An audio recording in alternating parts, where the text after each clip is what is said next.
ত্রিপুরার ধলাই জেলায় কয়েক বছর ধরেই বন্ধ সরকারি নিরামেক জুস কারখানা। কারখানা বন্ধ থাকায় বেকার বহু শ্রমিক। ফল বিক্রির সুযোগ বন্ধ হয়ে যাওয়ায় ক্ষতিগ্রস্ত চাষিরা। দেখভালের অভাবে জরাজীর্ণ হয়ে পড়েছে কারখানার আবাস। কারখানাটি ফের চালুর দাবি উঠেছে। জুস কারখানা হিসেবে সুনাম ছিল ধলাই জেলার নলাকাটায় অবস্থিত নিরামেক জুস কারখানার।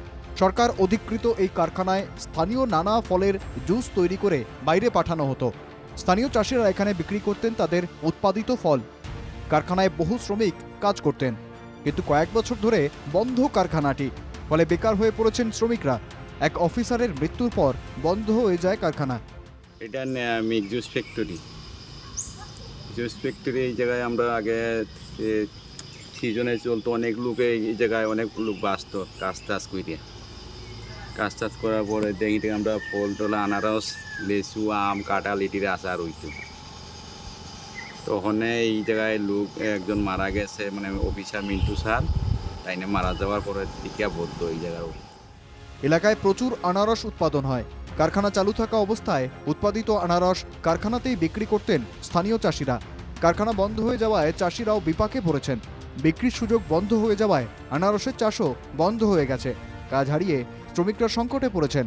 এখানে পাইনাপল চলতো আগে, এখন তো বন্ধ, কাজ চলে না। এখানে তো কোনো কাম নাই, কাজ নাই, সব বন্ধ। সিকিউরিটি আছে দুইজন এখানে, তারা মানে দেখাশোনা করার দূরে। পাইনাপল তো এখন বন্ধই, এখানে কোনো চলে না ফ্যাক্টরি। আমরাই কাজ করতাম আগে, এখন তো বন্ধ। এখন সিকিউরিটি আছে দুইজন। আমরা লস, এখন কাম কাজ নাই, এখন পুরা লস। আমরা কাম কাজ নাই, এখন বাজারে গিয়ে আমরা পরে কাটে গিয়ে মাংস কাটা লাগে।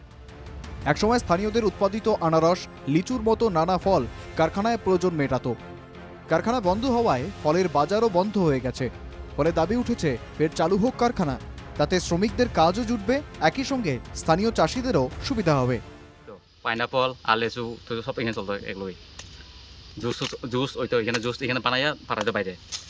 এখন তো পুরা বন্ধ। এখন তো গ্রামে কাজ করে, নাহলে মানুষের গ্রামে কাজ করে গিয়া এরকমই কি। আমরা চাই আমরা এখানে চালু হোক, আমরা কাজ করতাম। আমরা পরিশ্রম বাইরে না যাই, এখানে কাজ করতাম। আমরা পেট চললো, কোম্পানি চললো, এটা আমরা চাইলাম। তবে কারখানা বন্ধের সঠিক কারণ জানেন না কেউই। বন্ধ কারখানার ভিতরে নষ্ট হচ্ছে দামি দামি যন্ত্রপাতি।